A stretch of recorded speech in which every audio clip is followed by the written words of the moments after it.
The NCAA outlawed the bull in the ring drill, I believe, in the spring. I haven't asked you about that yet. What are your thoughts on that? It's kind of been a long-standing football tradition. We'll do it as soon as we put the pads on. Yeah, yeah. No, we're gonna keep doing it. As soon as we put the pads on, though. Looked like the defensive backs got the better, especially in 7-on-7 and going into 11-on-11. They're breaking up a lot of passes.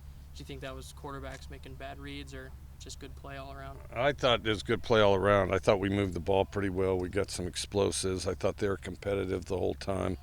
So I didn't see too many that were contested. I don't have the numbers, but we completed most of them. But some of them I thought we could have gone further with. I thought defense played better in scale. I thought offensively we moved the ball pretty good in team. I thought scored some and moved the ball up and down the field in team. What's it like being back in Lewiston? It's good. It's good to be back in Lewiston. This is a great time of preparation for our squad, and people get to know one another, and we get to do a lot of work without distractions, and appreciate where everybody started playing football, somewhere around junior high. Are you able to use this as a bonding opportunity as well? No question. We have the campus pretty much to ourselves, so I think that serves that in a big way. Do you have a favorite part about this trip? Really just the work. Just once you get about 3 days in, then stuff starts flowing. So I would say once you get things installed and you get in the routine, that's when it's the best. You kind of saw Gage's ability to improvise there on a few plays. You kind of fielded a bad snap and still made a touchdown out of it. Is that the same thing you kind of saw when you were recruiting him and then saw last year and the first time you guys played him in Eastern? Well, he made 2 plays on scramble drill. I thought that was good, and I think he's doing some good things out there. I thought all the quarterbacks have been really competitive. Gordon said when he threw that pick, he was checking out of a play call that came from the coaches. I would presume you were the one that made the call. Do you mind too much at this point in the season, sort of, make the mistake now? I thought his check was fine. He shouldn't have forced the ball to the post. That was the biggest thing. And he had it initially. And just needs to put it out there. And then if he doesn't have that, then throw the slant, How well do you think Gage became a part of the broader group, the bigger team? Pretty good. I guess we're still kind of seeing that, I think the more reps he gets, the more that happens.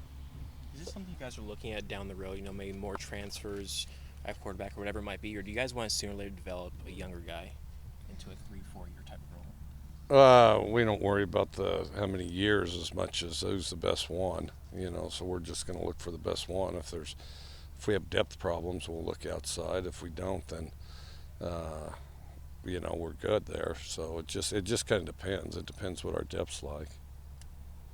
Liam, Ryan, and Fred kind of struck an early friendship when both got here at the same time, and they're both kind of very different in their personalities. Liam's loud and a little bit more brash, and Fred's one of the quieter guys. Do you find it funny that 2 guys with kind of different personalities and different vocal leadership styles are so close? I think they both elevate each other. It doesn't surprise me a bit. I've seen it for years, but Fred was very steady and consistent early. Liam was explosive and less consistent, but as he's become more consistent, he's both explosive and consistent, and I think has really done a great job. The difference between last year and the year before last with Liam was huge, and so then he had a really good year last year. And I know Fred will go down to stay with Liam and his family during breaks. Do you think it's helpful for the guys from American Samoa and other places to have a good friend who they can go and stay with? Rather, they obviously can't go back home for every break. Yeah, no question. But they also have a lot of extended family. That's one thing really impressive about that culture is, if you're from the island there, everybody embraces you. So, they always kind of have friends wherever they're at. And I've always thought that was really impressive with regard to the Samoans and the island guys. Is Gage the first time you've ever offered a scholarship to a player from FCS or a lower 4-year school? No, he's not. There's been several. Emmerich could probably give you a list. I just don't recall off the top, but No, there's been several, and some have been really good. It just depends. But yeah, no, throughout 20 years or so, there's been a lot. Kind of probably one every other year or something. Could If more FCS D2 D3 guys play FBS these days? Depends how they develop. It depends how they develop. In most cases, those guys that go from 1AA to 1A are guys that were later developers. They maybe out of high school they didn't get the attention, and then they developed as they started playing. Or sometimes a growth spurt, sometimes they just get faster, and sometimes they're just overlooked. Have you recruited other guys from Saginaw, Michigan? Will Rogers is from there in the past, whether Tech or here.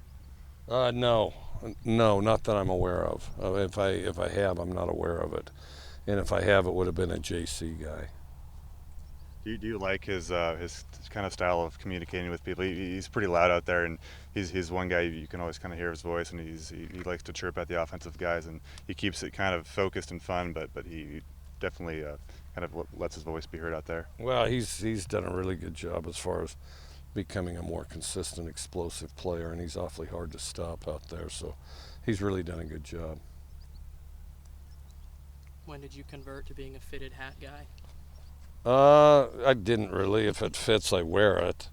And this happened to fit. I didn't really search for it. It's just kind of in a pile. It had a mesh back was probably the single biggest thing, and I've always liked the logo. My favorite logo is this, or the Coug head. Have you always worn cargo shorts as a coach? Yeah, so for the pockets. Yeah, you always have pockets. I don't understand those nylon shorts. You jog around and your stuff flaps all over the place. I've never liked those. How many pairs of cargo shorts do you have? Difficult to say, because now it's gotten to where they'll give them to me, or Nike will say, "Here, check these ones out," type of thing.